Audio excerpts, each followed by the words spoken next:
हमने पिछले वीडियो में शुरुआत की थी अपने आध्यात्मिक यात्रा को हम कैसे आगे की ओर ले चलें, कहाँ से उसकी शुरुआत करें। तो मैंने वो वर्णन किया था कि हम अपने मुख से, अपनी नज़रों से, अपने कानों से हम उस पर नियंत्रण करके हम कैसे आध्यात्मिक यात्रा की शुरुआत कर सकते हैं। अब पहली बात जो मुख की थी,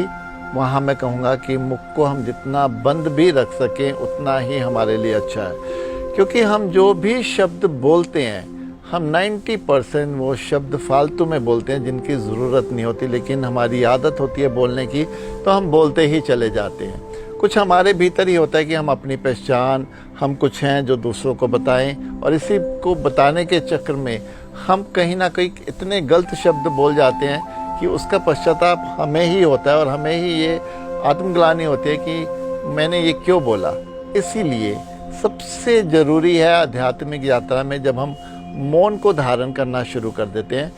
हम बहुत ज़रूरी हो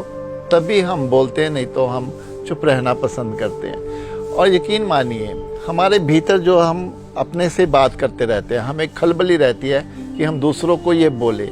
जब हम बोल देते हैं तब हम गिल्ट में चले जाते हैं, लेकिन जब हम नियंत्रण कर लेते हैं कि हम नहीं बोलना, और फिर थोड़ी देर बाद हमें अपने आप में बहुत अच्छा लगता है कि शुक्र है हमने कुछ नहीं बोला, वहाँ पे हम बहुत अच्छा महसूस कर रहे हैं। इसीलिए जब जब हम मौन की ओर चलेंगे तब तक अपने आप ही हम अपने भीतर जाना शुरू हो जाते हैं, क्योंकि शब्द हमेशा ही हमें बाहर की ओर ले जाते हैं। वो हमेशा ही हम दूसरों को ढूंढते रहते हैं कि किनसे मैं क्या बात करूं। हम व्यक्तियों को ढूंढते रहते हैं, हम फ़ोन पर रहते हैं, हम किसी ना किसी तरह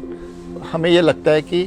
हम किसी से बातें करें। लेकिन जब हम मौन की तरफ चलते हैं, मौन हमें सबसे ज़्यादा सहायता करता है, हमें ठहराव देने में, हमें धैर्य देने में, हमें हिम्मत देने में। और इसके साथ मैं ये भी ऐड करना चाहूँगा कि हमें थोड़ा अपने डिसिप्लिन में रहना है, अपने जीवन को अनुशासित करना है, हमें समय पे उठना है, अपने आलस्य से बाहर आना है, हमें अपनी साफ़ सफाई का ध्यान रखना है, हमें अपने कपड़ों का, जरूरी नहीं कपड़े नए होने चाहिए लेकिन साफ़ सुथरे होने चाहिए। और जहाँ हम रहते हैं, चाहे हमारा कमरा है, हमारा घर है, हमें उसको साफ़ सुथरा रखना है, क्योंकि जहाँ सफाई होती है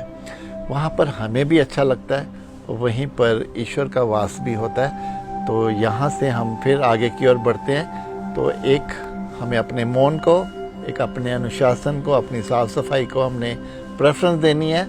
और इस आध्यात्मिक यात्रा में हमें अपनी रुचि को बनाए रखना, अपनी हिम्मत को, अपने धैर्य को, अपनी प्यास को जगाए रखना है।